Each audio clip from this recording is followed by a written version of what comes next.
Welcome to another post-game media edition of Talking Hoosier Baseball. Today is Saturday, April 2nd, 2022.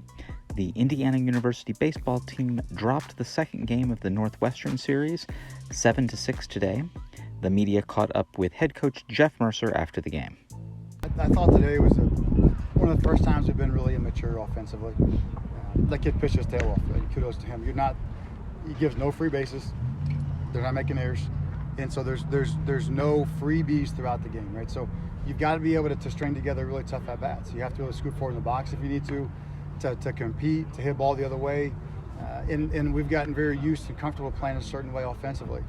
Guy throws it, 92 down the middle, and we drill it, and walks the guy, and hangs a breaking ball, and we drill it. And today they did a wonderful job. They forced you into playing a different style of baseball, and we didn't do a good enough job of adjusting to that, and that was my frustration today. And that's really what it came down to. Is you get to the ninth there and they give multiple free bases, and then anytime guy gets on base and there's an opportunity, you guys feel a little more confident, a little more energy, and all of a sudden you have a chance to put runs up. But you have to be able to be more competitive when it's not your normal style of play. A guy throws a changeup in any count wherever he wants to, sinks it, good sinker, good slider, good changeup, both sides, any count, and we just weren't good enough, weren't competitive enough, and that was the frustrating thing for me. We had a run on second base, get picked off, ran right in the face of a guy, broke every rule in the book at second base. We have a leadoff double. He's on third base with less than 2 outs. We tap back to the pitcher on a changeup. We just time it again where you just have opportunities to put a run here and put a run there, and we didn't do it. Just really, it's a lack of execution. And offensively we've been good throughout the year, but you don't get to play the game in the way that you're comfortable playing all the time, and we didn't do a good enough job of adjusting and playing a different style. That's what I saw. Coach, you mentioned the pitching. What have the starters done the past couple of days to kind of keep the lineup off balance? Yeah, Brim gave us a good start. He did a good job. He just back the basic fundamental of executing a fastball to both sides of the plate, landing a breaking ball. There were several 1-0, 2-0 counts where he landed a breaking ball, landed a changeup, and that keeps guys off balance. And that's the name of the game, right? Which what their guy did to us. It kept us off balance. Avoids loud contact, or when you get it, it's at somebody. Hopefully, and just managed. Brad did a good job managing through the game.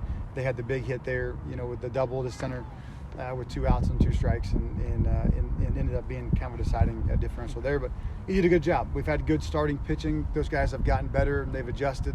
And I'm proud of the way that they've grown. I'm proud of the way that Coach Glant has continued to work those guys and has grown and improved. And offensively, we just didn't do enough to support those guys.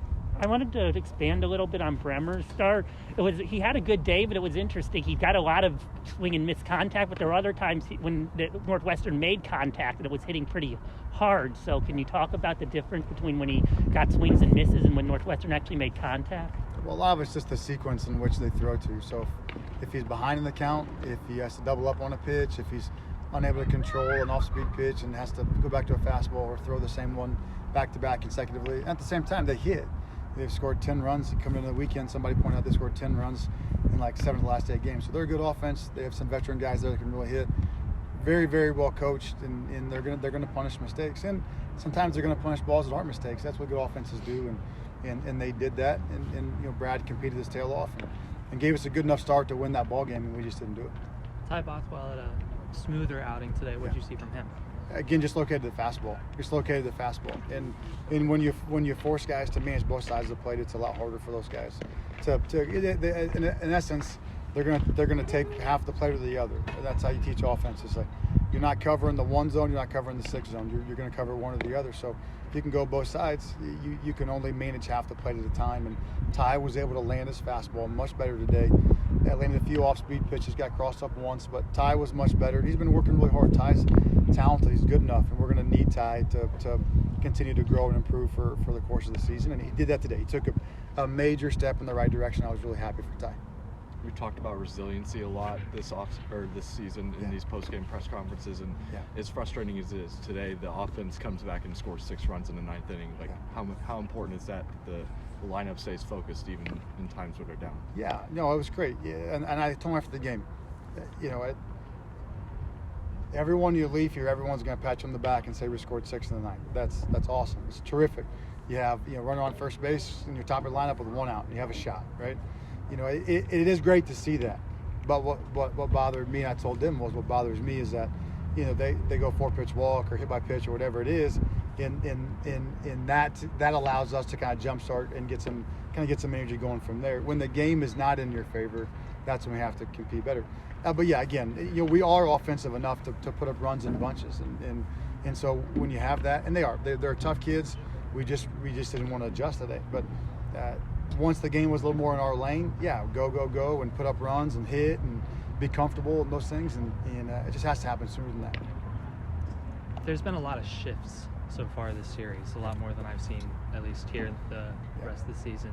How will that affect plate approaches going forward as more data gets out about different guys throughout the season? Yeah, well, there's two sides of it. One is there's a shift, then do they pitch to the shift? And so sometimes when you have a shift and then you pitch to the shift, let's say it's a pull side shift, and they feed you in. You got to hit through it. Like it is what it is. That's a lot harder. My frustration, there have been times where we've been shifted and then pitched out of the shift. And that is a problem, right? Where you're shifted and then they pitch out of the shift. Let's say it's a pull side shift to a lefty, and I get pitched predominantly away, right? Now I have to hit the ball the other way. I have to hit the ball in the 6 hole and move the offense along. And so, yeah, the shift is a part of baseball. It's here to stay, and certainly in college baseball, as more information comes out, and as you play guys that are more pitchable, right? We're able to shift more when guys are more pitchable. When you have guys that have 3 pitches and look at a fastball, now we can shift, and we can shift late. We can shift even pitch to pitch. Now, when you can't do that, you can't shift. And they do a good job of pitching to their shift. Their starters the last 2 days, super well coached. They pitch to the shift. If they're going to go in a certain spot on the field, they're going to pitch to it. They're going to execute to it. And now we've actually hit through it several times. Carter has, and a couple times. But you have to be able to manage your way through those things, and a lot depends on what they're trying to do once they get into the shift, if they can execute to it or not. Take 2 more.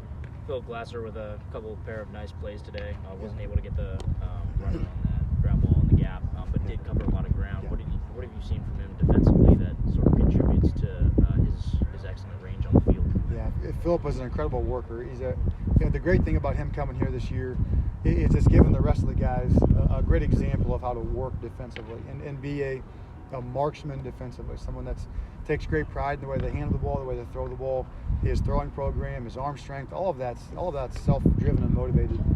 He's a talented kid, but it's not terribly God-given. I mean, he is a product of a ton of hard work and has overcome many physical limitations that he has to become a terrific defender, and that's something that everybody can learn from as you go through. But he's a professional.